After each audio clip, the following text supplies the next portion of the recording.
بسم اللہ الرحمن الرحیم۔ السلام علیکم۔ حضرت فاطمہ رضی اللہ تعالی عنہ بیمار ہیں، ان کا حال پوچھنے کے لیے آپ صلی اللہ علیہ وآلہ وسلم اور ایک صحابی عمران بن حسین رضی اللہ تعالی عنہ جو کہ قریش کے سردار تھے وہ بھی ساتھ تھے۔ دروازے پر جا کر پوچھا کہ بیٹی اندر آ جائیں، میرے ساتھ ایک اور آدمی بھی ہے۔ تو حضرت فاطمہ رضی اللہ تعالی عنہ نے عرض کیا کہ یا رسول اللہ صلی اللہ علیہ وآلہ وسلم، میرے گھر میں اتنا کپڑا نہیں کہ میں پردہ کر سکوں، چادر نہیں کہ چہرہ چھپا سکوں، ظاہر جسم کو چھپانے کے لیے چادر کوئی نہیں۔ ہمارے علم کے مطابق یہ کیسے ذلت کی زندگی ہے؟ یہ بھی کوئی زندگی ہے کہ کپڑا کوئی نہ ہو، روٹی کوئی نہ ہو؟ یہ ہماری جہالت کا علم ہے، اور زمین و آسمان والوں کا علم ایک جیسا چل رہا ہے۔ ان کی زندگی، ان کی سب سے پیاری بیٹی، جنت کی عورتوں کی سردار اور جنت کے سرداروں کی ماں، نسبت دیکھ یہ جنت کے سرداروں حسن اور حسین رضی اللہ تعالی عنہم، ان کی ماں، اور اللہ کے شیر کی بیوی اور محمد صلی اللہ علیہ وآلہ وسلم کی بیٹی اس حال میں ہے کہ گھر میں چادر پردے کو نہیں۔ تو آپ صلی اللہ علیہ وآلہ وسلم نے اپنی چادر مرحمت فرمائی کہ میری چادر سے پردہ کر لو۔ آپ صلی اللہ علیہ وآلہ وسلم اندر تشریف لائے اور پوچھا بیٹی کیا حال ہے؟ انہوں نے فرمایا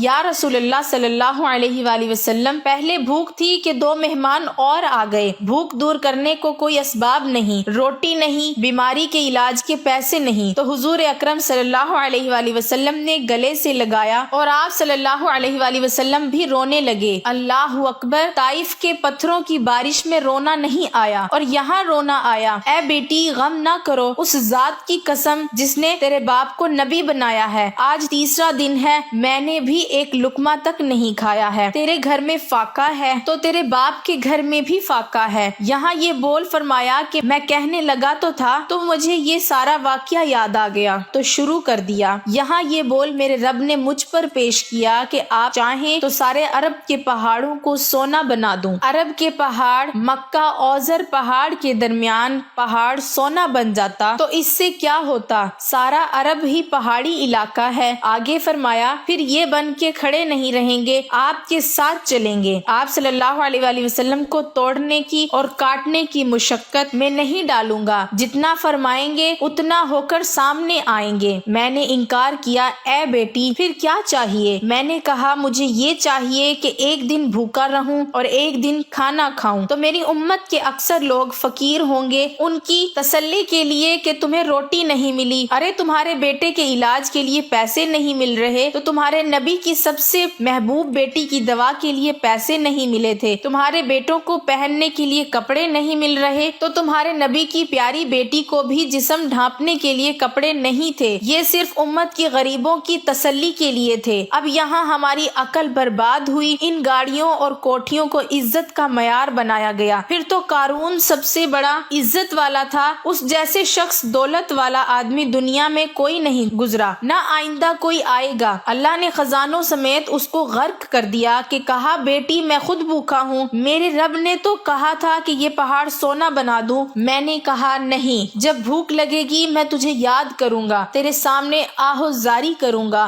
یا اللہ مجھے کھانا دیں، جب کھانا کھاؤں گا تو تیرا شکر ادا کروں گا اور تیری تعریف کروں گا۔